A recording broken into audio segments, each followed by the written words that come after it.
இன்றைய தியானம். கர்த்தர் நல்லவர், அவருடைய கிருபை என்றென்றைக்கும், அவருடைய உண்மை தலைமுறை தலைமுறைக்கும் உள்ளது. சங்கீதம் 105.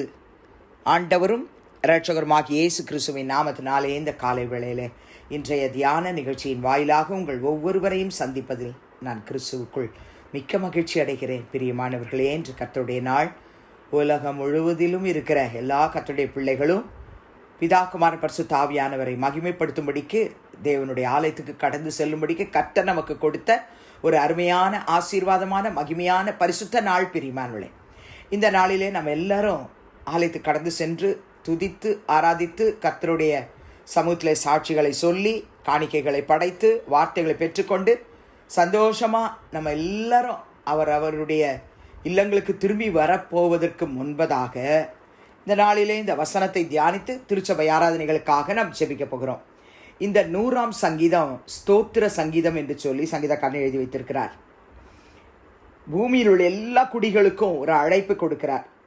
எல்லாரும் கர்த்தரை கம்பீரமாய் பாடுங்கள், மகிழ்ச்சியோடே கர்த்தருக்கு ஆராதனை செய்து ஆனந்த சத்தத்தோடு அவர் சந்நிதி முன் வாருங்கள் என்று அழைப்பு கொடுக்கிறார்.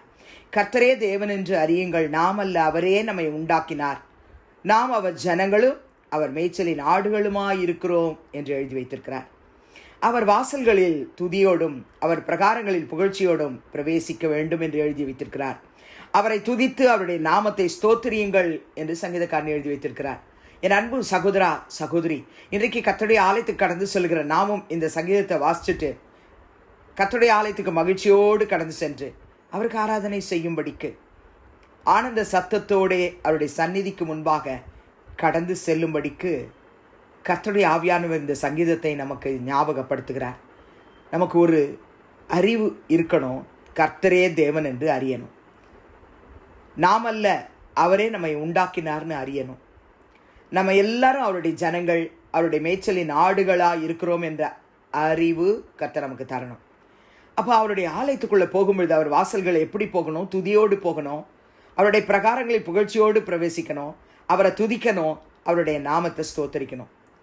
கடைசியாக இந்த சங்கீதம் முடிகிறது, கர்த்தர் நல்லவர், அவருடைய கிருபை என்றென்றைக்கும், அவருடைய உண்மை தலைமுறை தலைமுறைக்கும் உள்ளது. கர்த்தர் நல்லவர். பிரியமானவர்களே, சதா காலங்களிலும் அவர் ஒருவரே நல்லவராயிருக்கிறார். 86ஆம் சங்கீதம் 5ஆம் வசனத்திலும் தாவீது எழுதும் பொழுது, ஆண்டவரே நீர் நல்லவரும் மன்னிக்கிறவரும், உம்மை நோக்கி கூப்பிடுகிற யாவர் மேலும் கிருபை மிகுந்தவருமாய் இருக்கிறீர் என்று எழுதி வைத்திருக்கிறார். கர்த்தர் நல்லவர். அதிகமாய் சங்கீதக்காரன் எழுதுகிற ஒவ்வொரு சங்கீதத்திலும் கர்த்தர் நல்லவர், அவர் கிருபை என்றும் உள்ளது என்பதை அவர் எழுதி வைக்க மறக்கலை. கர்த்தருடைய பிள்ளைகளே, நம்ம வாழ்நாளில் அவர் நமக்கு நல்லவராக இருந்திருக்கிறார் என்பதை நினச்சி பார்த்தா அவருடைய ஆலயத்துக்கு போகும்போது மகிழ்ச்சி, சந்தோஷம், ஆனந்தம், அக்களிப்பு அதுதான் நமக்கு வரும். பிரியமானவர்களே, 106ஆம் சங்கீதம் 1ஆம் வசனத்திலும் 107ஆம் சங்கீதம் 1ஆம் வசனத்திலும் அந்த 107ஆம் சங்கீதத்தில் 8, 15, 22 ஆகிய வசனங்கள் எல்லாம் நீங்கள் வாசித்து பார்த்தீங்கன்னு சொன்னால் சங்கீதக்காரன் நமக்கு எப்படி கர்த்தரை ஸ்தோத்திரம் பண்ணணும், துதிக்கணுன்றதை மறக்காமல் எழுதி வைத்திருக்கிறார். 106:1 பாருங்க, அல்லேலூயா, கர்த்தரை துதியுங்கள், அவர் நல்லவர், அவர் கிருபை என்றும் உள்ளது. 107:1, கர்த்தரை துதியுங்கள், அவர் நல்லவர், அவர் கிருபை என்றும் உள்ளது. அதே 107ஆம் சங்கீதம் 8ஆம் வசனத்தில் சங்கீதக்காரன் எழுதுகிறார், தவனமுள்ள ஆத்மாவை கர்த்தர் திருப்தியாக்குகிறார், பசியுள்ள ஆத்மாவை நன்மையினால் நிரப்புகிறார் என்று அறிந்து நம்ம அவரை ஸ்தோத்திரம் பண்ணணும். அதே சங்கீதம் 15ஆம் வசனத்தில் பாருங்க, கர்த்தர் வெண்கல கதவுகளை உடைச்சு இருப்பு தாழ்பாள்களை முறிச்சார். இஸ்ரவேல் ஜனங்களுக்கு இதெல்லாம் செய்ததுனால அவங்கெல்லாம் துதிக்கணும்னு எழுதி வச்சிருக்காரு. அதே 107:22 பாருங்க, ஸ்தோத்திர பலிகளை செலுத்தி அவருடைய கிரியைகளை ஆனந்த சத்தத்தோடு விவரிப்பார்களாக. இன்றைக்கு காலையிலே கர்த்தருடைய ஆலயத்துக்கு கடந்து செல்வதற்கு முன்பதாக இந்த வசனங்கள் எல்லாம் படிச்சுட்டு உள்ளத்தின் ஆழத்திலிருந்து கர்த்தரை நம்ம மகிமைப்படுத்தி துதிக்க போகிறோம், ஆர்ப்பரிக்க போகிறோம். 119ஆம் சங்கீதம் 68ஆம் வசனத்திலும் சங்கீதக்காரன் எழுதுகிறார், தேவரீர் நல்லவரும் நன்மை செய்கிறவருமாயிருக்கிறீர், உமது பிரமாணங்களை எனக்கு போதியும். நீங்கள் எரேமியாவின் புத்தகம் 33ஆம் அதிகாரம் 11ஆம் வசனத்தை வாசிச்சிங்கன்னு சொன்னால், கர்த்தர் எரேமியா தீர்க்கதரிசியால் நமக்கு எழுதி வைத்திருக்கார். இன்னும் களிப்பின் சத்தமும் மகிழ்ச்சியின் சத்தமும் மணவாளனின் சத்தமும் மணவாட்டியின் சத்தமும் சேனைகளின் கர்த்தரை துதியுங்கள், கர்த்தர் நல்லவர், அவர் கிருபை என்றும் உள்ளது என்று சொல்லுகிறவர்களின் சத்தமும் கர்த்தருடைய ஆலயத்துக்கு ஸ்தோத்திர பலிகளை கொண்டு வருகிறவர்களின் சத்தமும் கேட்கப்படும் என்று கர்த்தர் சொல்லுகிறார். அவர்கள் முன்னிருந்தது போல் இருக்கும்படி தேசத்தின் சிறையிருப்பை திருப்புவேன் என்று கர்த்தர் சொல்லுகிறார். இஸ்ரவேல் ஜனங்கள் அடிமைத்தனத்திலிருந்து மீட்கப்பட்டு திரும்பமா வந்து அவங்க பாடுவாங்க, ஸ்தோத்திரம் பண்ணுவாங்க. அவங்க நல்ல ஆடல் பாடல் சத்தத்தோடு கூட கர்த்தர் நல்லவர், அவர் கிருபை என்றும் உள்ளது என்று துதிப்பாங்கன்னு சொல்றாரு.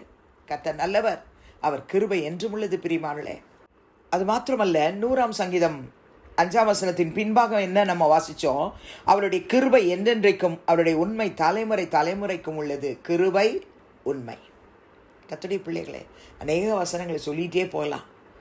நீங்கள் அவருடைய கிருபையையும் அவருடைய உண்மையையும் நினச்சி பார்த்தா நம்ம வாழ்க்கையில், சங்கீதக்காரன் எழுதுனது மாத்திரமல்ல, நம்ம வாழ்க்கையிலே அவர் அவ்வளவாய் தம்முடைய கிருபை வெளிப்படுத்தியிருக்கார். 118ஆம் சங்கீதம் 1-4 வரை உள்ள வசனத்தில் சங்கீதக்காரராகிய தாவீது அவருடைய பாடுகளின் பாதையில் கர்த்தரை துதியுங்கள், அவர் நல்லவர், அவர் கிருபை என்றும் உள்ளது என்றும், அவர் கிருபை என்றும் உள்ளது என்று இஸ்ரவேல் சொல்வதாக என்றும், அவர் கிருபை என்றும் உள்ளது என்று ஆரோனின் குடும்பத்தார் சொல்வார்களாக என்றும், அவர் கிருபை என்றும் உள்ளது என்று கர்த்தருக்கு பயப்படுகிறவர்கள் சொல்வார்களாக என்றும் எழுதிட்டு, நெருக்கத்திலிருந்து கர்த்தரை நோக்கி நான் கூப்பிட்டேன், கர்த்தர் என்னை கேட்டருளினார், விசாலத்திலே வைத்தார்னு எழுதுறார்.